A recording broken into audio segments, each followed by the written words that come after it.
नमस्कार, स्वागत है आप सभी का हमारे YouTube चैनल योद्धा IAS पर। मेरा नाम है जितेंद्र और मैं लेकर आया हूं आपके लिए आज का द हिंदू अखबार का विश्लेषण। आज दिन है गुरुवार और डेट है नवंबर 23, 2023। तो बिना ज़्यादा देरी करे शुरू करते हैं अपना आज का द हिंदू अखबार का विश्लेषण। न्यूज़पेपर एनालिसिस स्टार्ट करने से पहले मैं आपसे आग्रह करता हूं कि कृपया हमारे चैनल को सब्सक्राइब करें, साथ ही साथ बेल आइकन को प्रेस करें ताकि हमारी वीडियोस की नोटिफिकेशन आप अपने डिवाइसेस के ऊपर पा सकें।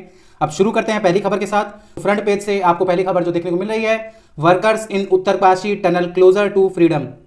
तो जो हमारे साथ न्यूज़पेपर कवर कर रहे हैं उन्हें पता है कि सिलक्यारा नामक एक टनल है जो कि सिलक्यारा में उत्तरकाशी डिस्ट्रिक्ट के अंदर उत्तराखंड में मौजूद है और ये एक अंडर कंस्ट्रक्शन टनल थी जिसमें 12 नवंबर को करीबन 41 मजदूर यहां पर फंस गए और इसके बाद से इन्हें बाहर निकालने की जद्दोजहद में रेस्क्यू टीम लगी हुई है और अब आज हमें देखने को मिल सकता है कि ये जो वर्कर्स हैं इन्हें निकाल लिया गया है सेफली। आपको याद रखना है कि ये जो टनल बनाई जा रही थी उत्तराखंड के अंदर, इसे ब्लास्टिंग मेथड से बनाया जा रहा था और माना जा रहा है, जो रिसर्चर हैं वो कह रहे हैं कि ब्लास्टिंग के कारण ही जो पहाड़ का मलबा था वो धड़धड़ा कर नीचे आकर गिर गया, जिसकी वजह से यहाँ पर ये वर्कर्स फंस गए और जो रेस्क्यू ऑपरेशन इनका कराया जा रहा है और आज माना जा रहा है कि आज इन्हें निकाल लिया जाएगा। आपको यहाँ पर एक चीज़ और देखनी है कि 10 यूनियन ट्रेड एसोसिएशंस ने केंद्र सरकार को चिट्ठियां लिखी हैं और कहा गया है कि जो भी इस घटना के लिए जिम्मेदार हैं, जहां पर भी देखा गया है कि सिविल इंजीनियरिंग के मापदंडों का उल्लंघन किया गया है, उन्हें उनके ऊपर जांच की जानी चाहिए। साथ ही साथ उन्हें सजा मिलनी जरूरी है यहाँ पर, क्योंकि ये 41 जानों की यहाँ पर बात हुई है जो कि फंसी हुई थी इतने समय से उत्तरकाशी की इस टनल के अंदर। अगली खबर आप देख सकते हैं, 2 army captains 2 soldiers killed in Rajouri operation. यहां पर ये जो न्यूज़ है ये जम्मू कश्मीर से न्यूज़ है और यहां पर देखने को मिला है कि 2 आर्मी के कप्तान साथ ही साथ 2 सोल्जर्स की शहादत हो गई है आतंकवादियों से लड़ने के दौरान। तो जो सिक्योरिटी पर्सनल हैं इन्हें इंफॉर्मेशन मिली कि राजौरी में कुछ आतंकवादी वहां पर मौजूद हैं, जिसे लेकर यह ऑपरेशन चलाया जा रहा था। इसी ऑपरेशन के दौरान 2 आर्मी के कप्तानों की साथ ही साथ 2 सोल्जर्स की शहादत हो गई है। यहां पर आपको देखना है कि आतंकवादी क्या करते हैं कि वो महिलाओं और बच्चों को अपनी ढाल की तरह से इस्तेमाल करते हैं और इंडियन आर्मी हमेशा कोशिश करती है कि वो किसी भी स्थिति में बच्चों या किसी महिला को कोई नुकसान ना पहुंचे, ये हमारी इंडियन आर्मी हमेशा रखती है। और यहां पर भी ऐसा ही देखने को मिला है कि जो आतंकवादी थे वो शील्ड बनाए हुए थे, जिसके बाद अचानक से 2 हमारे आर्मी के कप्तान और 2 सोल्जरों को गोली लगी, जिसके कारण उनकी मौत हो गई है। ये हमारी जम्मू कश्मीर से दूसरी खबर थी। आगे हम चलते हैं तो अगली खबर जो हमें देखने को मिल रही है, तो after 2 months India resumes e visa services for Canadian citizens as situation improves. तो आपको जानना है, यहां पर सबसे पहले मैं आपको बैकग्राउंड बता देता हूं। तो करीबन 2 महीने पहले जो कनाडा था उसके जो एजेंसियां थी उनका आरोप लगाया गया था भारत सरकार के ऊपर कि भारत सरकार के टॉप डिप्लोमेट निज्जर नामक एक खालिस्तानी संगठन की हत्या के मुद्दे पर वो दोषी हैं और इसी को लेकर कनाडा और भारत के बीच में बहुत ज्यादा विवाद हमें देखने को मिला था, जिसकी वजह से ब्लैंकेट बैन लगा दिया गया था वीजा सर्विसेज के ऊपर। अब यहां करीबन 2 महीने बाद हमें देखने को मिला है कि जो भारत है उसने ई वीजा सर्विसेज को रिज्यूम कर दिया है, कंटिन्यू कर दिया है कैनेडियन सिटीजन्स के लिए। आगे हम चलते हैं अगली खबर की तरफ। तो अगली खबर हमारी हो रही है, Bihar cabinet approves resolution demanding special status for states. यहां पर आपको सबसे पहले समझना है कि स्पेशल स्टेटस की जो दायरा है, दो दर्जा है जो राज्यों को दिया जाता है, तो किन राज्यों को स्पेशल स्टेटस का दर्जा दिया जा सकता है तो आपको जानना है, या तो उसमें गरीबों की संख्या राज्यों के अंदर बहुत ज्यादा है, दूसरा सोशियो इकोनॉमिक बैकवर्डनेस देखने को हमें मिलती है राज्य के अंदर, तीसरा अगर कोई हिल डिस्ट्रिक्ट है जहां पर पहाड़ मौजूद हैं तो वहां पर स्पेशल स्टेटस ग्रांट किया जा सकता है, चौथा आप देख सकते हैं कि अगर कोई इंटरनेशनल बॉर्डर वहां पर लगता है। तो आपको याद रखना है कि नेपाल जो है वो बिहार के साथ इंटरनेशनल बॉर्डर शेयर करता है। अब यहां पर आपको एक चीज और याद रखनी है, जो हमारे साथ न्यूज़पेपर कवर कर रहे हैं उन्हें पता है कि बिहार सरकार द्वारा इकोनॉमिक कास्ट सेंसस सर्वे कराया गया, जिसका डाटा रिलीज कर दिया गया है बिहार की सरकार द्वारा, और इस सर्वे में पाया गया कि बहुत सारी जनसंख्या बिहार के अंदर अभी भी बहुत ज्यादा पिछड़ी और गरीब पाई गई है, जिसे लेकर जो बिहार की गवर्नमेंट है वो अपना कोटा जो है, कोटा सिस्टम को 50% की सीलिंग को ब्रेक करके करीबन 75% कोटा कुल मिलाकर ईडब्ल्यूएस का अगर हम कोटा मिला लें, सबका कोटा मिलाकर करीबन बिहार के अंदर 75% कोटा अब यहां से दिया जाएगा। अब आपको समझना है कि 2024 में चुनाव आने वाला है, बहुत नजदीक है चुनाव, जिसे लेकर हर जो गवर्नमेंट है वो अपनी तैयारी कर रही है। और इस बार बिहार की जो गवर्नमेंट है वो जो इलेक्शन लड़ने जा रही है वो कास्ट सर्वे के ऊपर लड़ने जा रही है। और ये दूसरा दांव नीतीश कुमार की गवर्नमेंट ने खेला है बिहार की, जिससे ये केंद्र से मांग कर रहे हैं कि जो बिहार राज्य है इसकी एक बहुत पुरानी डिमांड है कि इसे स्पेशल स्टेटस का दर्जा दिया जाए, लेकिन अभी तक ये दर्जा नहीं दिया गया है। जिसे लेकर जो नीतीश कुमार गवर्नमेंट है ये इस वक्त केंद्र सरकार से मांग रख रही है और इनका कहना है कि अगर ये मांग पूरी नहीं होती है तो ये धरना प्रदर्शन करने के लिए भी तैयार हैं। अब आपको समझना है यहाँ पर कि जो केंद्र सरकार है वो इतना ज्यादा क्यों बचती हुई नजर आ रही है सेंसस करवाने से भी, जो कि एक संवैधानिक चीज है। आपको देखना है कि भारत के अंदर 2011 में ही लास्ट सेंसस करवाया गया था, इसके बाद 2021 में सेंसस करवाया जाने वाला था लेकिन सेंसस नहीं करवाया गया और अब कहा जा रहा है कि 2024 के इलेक्शन के बाद ही हम सेंसस कराएंगे, ये केंद्र सरकार का कहना है। आपको जानना है कि केंद्र सरकार बच क्यों रही है इतना ज्यादा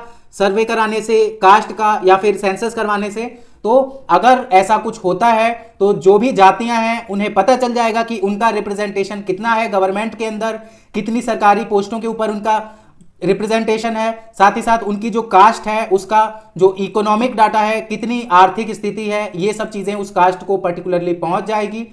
जिसके बाद से हमें देखने को मिलेगा कि जो अभी केंद्र में शासित बीजेपी की गवर्नमेंट है इसे हार देखने को मिल सकती है। अगर आपको समझना है कि अगर कास्ट सेंसस करवा दिया जाए इस वक्त भारत के अंदर तो भारतीय जनता पार्टी को हार देखने को मिलेगी। और इन्हीं सब चीजों से बचने के लिए जो भारतीय जनता पार्टी है वो कास्ट सर्वे के मुद्दे पर बहुत दूर भागती रहती है। और यहां पर देखने को मिला है कि जो सेंसस है उसे भी अभी तक नहीं कंप्लीट करवाया गया है भारत के अंदर।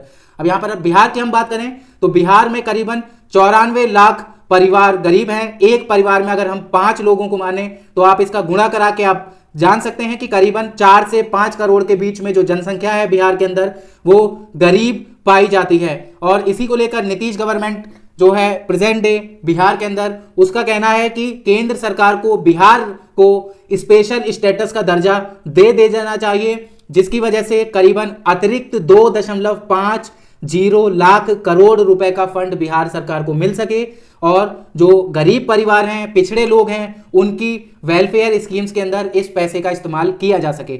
आगे हम चलते हैं। ये मराठा रिजर्वेशन से एक न्यूज है तो इसे हम कवर करने नहीं जा रहे हैं। जो हमारे साथ न्यूज़पेपर कवर कर रहे हैं उन्हें पता है कि मराठा रिजर्वेशन जो है, तो मराठा जो लोग हैं ये बहुत पुराने लोग हैं महाराष्ट्र के अंदर और इनका मांग है कि हमें ओबीसी कैटेगरी के अंदर डाल दिया जाए, जिसके बाद से हमें रिजर्वेशन मिलना शुरू हो जाए। और अब 2024 के चुनाव आने वाले हैं तो ये मांग और उग्र होती जा रही है। और अभी कुछ दिनों पहले हमें देखने को मिला था कि बहुत सारे जो एमएलए थे महाराष्ट्र की विधानसभा के, उनके घरों को आगजनी भी कर दी गई थी इन आंदोलन जो ये आंदोलन कर रहे हैं इनके द्वारा। अब यहां पर आपको देखना है कि 2024 में जो चुनाव होने जा रहा है उसके अंदर महाराष्ट्र के अंदर मराठा रिजर्वेशन एक बहुत बड़ा मुद्दा होने जा रहा है। अगली खबर आप देख सकते हैं, ये न्यूज है, यहां पर मैं आपको बता देता हूं क्या है कि एक दिल्ली का बिजनेसमैन अहमदाबाद जा रहा था नरेंद्र मोदी स्टेडियम में मैच देखने, इंडिया और ऑस्ट्रेलिया का फाइनल। वहां पर जब पुलिस ने चेकिंग में उसका बैग थतोला तो वहां पर पाया गया कि शराब की कुछ बोतलें मिली, जिसके बाद जो पुलिस थी उसने कहा कि हमें 20,000 रुपए आप रिश्वत दे दें तो हम आपको ये छोड़ देंगे। अब आपको जानना है कि गुजरात जो एक स्टेट है वो एक ड्राई स्टेट है, माने कि गुजरात के अंदर शराब वर्जित है पूरी तरह से, ना आप इसका इस्तेमाल कर सकते हैं ना इसे दूसरे प्रदेश से लाकर बिहार के अंदर ला सकते हैं। उसके बावजूद हमें बहुत सारे ऐसे केसेस देखने को मिलते हैं जहां पर पुलिस वाले या अधिकारी रिश्वत खाकर शराब वितरण करवा देते हैं, शराब की जो पाबंदी है उसके मापदंडों का उल्लंघन कर देते हैं। यहां पर ये जो बिजनेसमैन था इसकी एक वीडियो वायरल हो गई, जिस वीडियो में देखा जा सकता है कि जो पुलिस वाले हैं वो 20,000 रुपए की रिश्वत मांग रहे हैं और 20,000 रिश्वत लेने के बाद उन्होंने इस आदमी को जाने दिया और ये माफ कीजिएगा गुजरात के अंदर शराब लेकर पहुंच गया। आगे हम चलते हैं तो एडिटोरियल सेक्शन से हमारी गवर्नर से ही रिलेटेड न्यूज है। जो हमारे साथ न्यूज कवर कर रहे हैं उसे पता है कि सुप्रीम कोर्ट ने अभी बहुत फटकार लगाई है गवर्नर को, जो कि तमिलनाडु के गवर्नर थे RN रवि। और ऐसा क्यों हुआ तो आप थोड़ा सा बैकग्राउंड समझ लीजिए। तो करीबन 2020 से अभी तक 2023 तक जो तमिलनाडु की लेजिस्लेटिव असेंबली है उसने करीबन 10 बिल पास कराए और गवर्नर के पास साइन करने को भेजा। आपको जानना है कि गवर्नर जब तक साइन नहीं करेगा तब तक वो बिल एक्ट नहीं बनेंगे, इस वजह से वो बिल भेजे गए गवर्नर्स के पास, लेकिन गवर्नर उस बिल के ऊपर कुंडली मार के बैठ गए। वो ना तो ये कह रहे थे कि इन बिल को रिजेक्ट कर दिया जाए या कुछ और कर दिया जाए, वो बस इन बिलों के ऊपर बैठे रहे। जिसे लेकर जो तमिलनाडु की असेंबली है वो पहुंची सुप्रीम कोर्ट, और सुप्रीम कोर्ट ने आर्टिकल 200 का हवाला देते हुए कहा कि गवर्नर के पास ऐसा कोई डिस्क्रिशन नहीं है जिससे वो दूसरी बार अगर उसके पास बिल आता है असेंट करने के लिए तो वो उस बिल पर असेंट अपने रोक ले। तो आपको यहां समझना है कि केंद्र की जो सरकार है वो कोशिश कर रही है कि वो हर राज्य जहां पर भारतीय जनता पार्टी की गवर्नमेंट नहीं है वहां पर अपने आदमियों को गवर्नर की तरह से बिठा दे, और जो गवर्नर बैठेगा वो तो आप जानते हैं अगर किसी ने उसे अपॉइंट किया है तो वो उसी की बात मानेगा। अब यहां पर आप देख सकते हैं कि जो आर.एन. रवि गवर्नर हैं ये अपॉइंटेड गवर्नर हैं, इन्हें अपॉइंट किया गया है, लेकिन जो असेंबली है तमिलनाडु की ये लोग चुन कर आए हैं लोगों द्वारा। और जैसा कि आप जानते हैं कि भारत एक लोकतंत्र है तो यहां लोगों की सुनवाई ज्यादा होती है बजाय प्रेसिडेंट या प्राइम मिनिस्टर के अपॉइंट कर देने से। तो यहां पर यह चीज सुप्रीम कोर्ट ने भी कही है, सुप्रीम कोर्ट ने तीखी टिप्पणियां भी की हैं। साथ ही साथ सुप्रीम कोर्ट ने कहा है कि आगे ऐसा हमें देखने को नहीं मिलना चाहिए, इसी को लेकर सुप्रीम कोर्ट ने यह फैसला दिया है। आगे हम चलते हैं, टेक्स्ट एंड कंटेक्स्ट से आ रहा है हरियाणाज एम्प्लॉयमेंट रिजर्वेशन लॉ। तो मैं आपको बैकग्राउंड से पूरा कवर करा देता हूं। तो 20 नवंबर 2020 को हरियाणा असेंबली ने एक बिल पास किया और ये लॉ बन गया।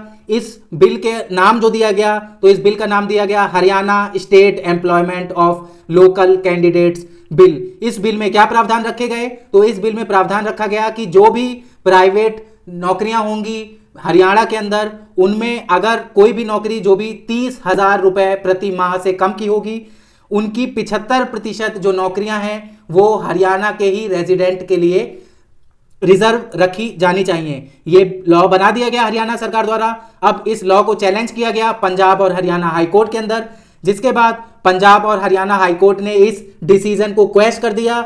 जो भी लॉ बनाया गया इसे अनकॉन्स्टिट्यूशनल घोषित कर दिया गया और सहारा लिया गया आर्टिकल 19 क्लॉज 1 सबसेट जी का, जिसमें कहा गया है कि भारत का अगर कोई नागरिक है तो वो पूरे भारत के अंदर कहीं भी व्यवसाय कर सकता है और कोई भी ऐसे प्रावधान सरकारों द्वारा नहीं बनाए जाने चाहिए जिसके कारण किसी व्यक्ति का जो रेजिडेंट है भारत का जो सिटीजन है उसके राइट्स के ऊपर कोई बाधा आए। अब इसी चीज को देखकर जो हरियाणा और पंजाब की हाई कोर्ट है इसने इस एम्प्लॉयमेंट रिजर्वेशन लॉ को अनकॉन्स्टिट्यूशनल घोषित कर दिया है। अब आपको जानना है कि महाराष्ट्र के अंदर भी ऐसा लॉ बनाया गया है, कर्नाटक, आंध्र प्रदेश, मध्य प्रदेश के अंदर भी ऐसे ही लॉ बनाए गए हैं। अगर पंजाब और हरियाणा का ये हाई कोर्ट का फैसला है जिसमें अनकॉन्स्टिट्यूशनल घोषित कर दिया गया है ऑलरेडी, तो अब जब महाराष्ट्र, कर्नाटक, आंध्र प्रदेश और मध्य प्रदेश के अंदर जो लॉ चल रहे हैं एम्प्लॉयमेंट रिजर्वेशन से रिलेटेड, इन्हें भी हमें देखने को मिल सकता है कि इन्हें भी अनकॉन्स्टिट्यूशनल कुछ दिनों में घोषित कर दिया जाए वहां की कोर्ट्स द्वारा, या अगर सुप्रीम कोर्ट ये मुद्दा पहुंचता है तो सुप्रीम कोर्ट भी हो सकता है कि इन प्रावधानों को अनकॉन्स्टिट्यूशनल घोषित कर दे। आगे यहां पर आप देख सकते हैं ये पॉलिटी से हमारी रिलेटेड न्यूज है, ये इंपॉर्टेंट है।